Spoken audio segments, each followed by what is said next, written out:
दुनिया देख रही है एक नया युद्ध, लेकिन ये बंदूकों और टैंकों वाला नहीं। ये है एल्गोरिथम्स और डेटा की जंग। इस टेक्नोलॉजी की महाभारत में योद्धा हैं इंडिया और चाइना। इनाम, आर्टिफिशियल इंटेलिजेंस के जमाने में दुनिया का लीडरशिप। ये जमीन के लिए नहीं, फ्यूचर के लिए लड़ाई है। जो जीतेगा वो दुनिया को नया शेप देगा। कौन जीतेगा? ड्रैगन या एलिफेंट? एआई और टेक में दोनों देशों की होड़, इनोवेशन और स्टार्टअप्स का नया दौर। इसका असर पूरी दुनिया पर होगा। भविष्य की सिटीज और टेक्नोलॉजी का निर्माण। एआई सब बदल रहा है। हेल्थ केयर से लेकर ट्रांसपोर्टेशन तक हर इंडस्ट्री बदल रही है। एआई हमारे स्मार्टफोन्स में है, ऑनलाइन शॉपिंग में गाइड करता है, दुनिया की बड़ी प्रॉब्लम सॉल्व करने में भी मदद कर रहा है। एजुकेशन में भी एआई का बड़ा रोल है। एंटरटेनमेंट इंडस्ट्री में भी एआई का यूज हो रहा है। ये टेक्नोलॉजी अब साइंस फिक्शन नहीं, हकीकत है और पावरफुल है। जो देश एआई में आगे निकलेंगे, 21st सेंचुरी में उनका बड़ा फायदा होगा। अभी एआई में चीन सबसे आगे है। चीन ने रिसर्च और डेवलपमेंट में बहुत इन्वेस्ट किया है। चाइनीज कंपनीज एआई इनोवेशन में सबसे आगे हैं। फेशियल रिकॉग्निशन और ऑटोनोमस व्हीकल्स जैसे एरियाज में वो कमाल कर रहे हैं।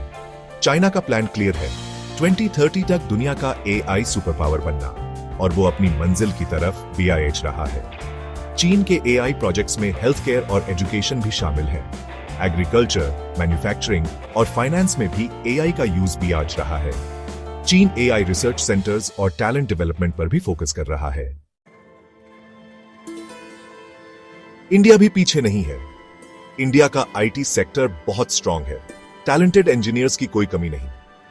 इंडियन स्टार्टअप्स दुनिया में अपनी पहचान बना रहे हैं। फ्लिपकार्ट और पेटीएम जैसे कंपनीज तो हर घर में जाने जाते हैं। इंडिया की डिजिटल इकोनॉमी तेजी से ग्रो कर रही है। एआई रेवोल्यूशन में इंडिया एक बड़ा प्लेयर बन सकता है। जोमैटो और ओला जैसी कंपनीज ने भी ग्लोबल मार्केट में अपनी जगह बनाई है। इंडिया का टेक इनोवेशन दुनिया को इंस्पायर कर रहा है। सेक्शन 5, इनोवेशन का ईंधन, फंडिंग और सपोर्ट। चाइना की गवर्नमेंट एआई में बहुत इन्वेस्ट कर रही है। रिसर्च और डेवलपमेंट के लिए खूब पैसा दे रही है। गवर्नमेंट अपने टेक जायंट्स को ग्लोबल मार्केट में आगे बढ़ने में हेल्प करती है। इंडिया तरक्की तो कर रहा है, लेकिन गवर्नमेंट सपोर्ट और फंडिंग में अभी भी पीछे है। ये एक बड़ी हर्डल है जिसे इंडिया को पार करना होगा। हालांकि इंडियन स्टार्टअप्स को अब ज्यादा फंडिंग मिल रही है और इनोवेशन हब्स भी बन रहे हैं। इंटरनेशनल कोलैबोरेशंस और जॉइंट वेंचर्स भी बढ़ रहे हैं, जिससे इंडिया को फायदा हो रहा है। दूसरी तरफ चाइना के पास पहले से ही एडवांस्ड रिसर्च फैसिलिटीज और एआई लैब्स हैं। इंडियन गवर्नमेंट भी अब टेक पॉलिसी और इनिशिएटिव्स पर फोकस कर रही है। आने वाले समय में दोनों देशों के बीच एआई और टेक में कंपटीशन और भी बढ़ेगा। Section 6, young minds, bright sparks, India का यूथ एडवांटेज। इंडिया के पास एक सीक्रेट वेपन है, उसकी यूथ। दुनिया की सबसे बड़ी युवा पॉपुलेशन इंडिया में है।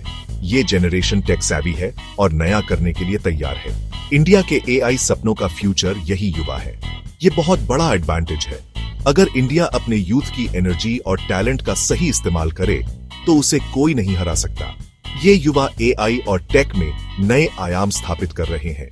उनकी मेहनत और इनोवेशन से इंडिया का फ्यूचर उज्जवल है। ये युवा ही हैं जो इंडिया को एआई और टेक की दुनिया में आगे ले जाएंगे।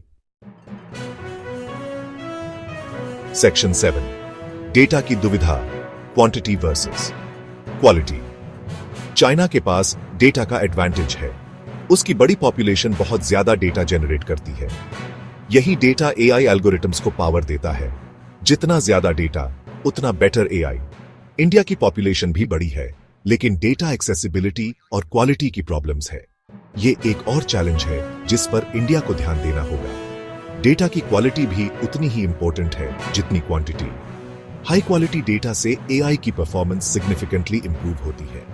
इंडिया को डेटा क्वालिटी पर फोकस करना होगा ताकि एआई में आगे भी रह सके। Section 8, bridging the gap, India's path to AI leadership. India अभी भी आगे निकल सकता है। उसे अपनी स्ट्रेंथ्स पर फोकस करना होगा। एजुकेशन और स्किल डेवलपमेंट में इन्वेस्टमेंट जरूरी है।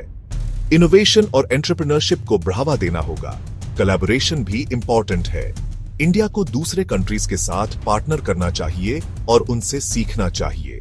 अपनी स्ट्रेंथ्स का यूज करके और वीकनेसेस पर काम करके इंडिया ग्लोबल एआई रेस में लीडर बन सकता है। गवर्नमेंट पॉलिसीज को सपोर्टिव बनाना होगा, रिसर्च और डेवलपमेंट में इन्वेस्टमेंट बढ़ाना होगा, टेक हब्स और इनोवेशन सेंटर्स को सपोर्ट करना होगा, यूथ को एआई में एंगेज करना होगा, एआई स्टार्टअप्स को फंडिंग और मेंटरशिप देना होगा, ग्लोबल एआई कम्युनिटी के साथ एक्टिवली पार्टिसिपेट करना होगा, एआई सॉल्यूशंस को रियल वर्ल्ड में इंप्लीमेंट करना होगा। Section 9, the future is unwritten. कौन जीतेगा? इंडिया और चाइना की राइवलरी एआई का फ्यूचर डिसाइड करेगी। दोनों कंट्रीज की अपनी स्ट्रेंथ्स और वीकनेसेस हैं।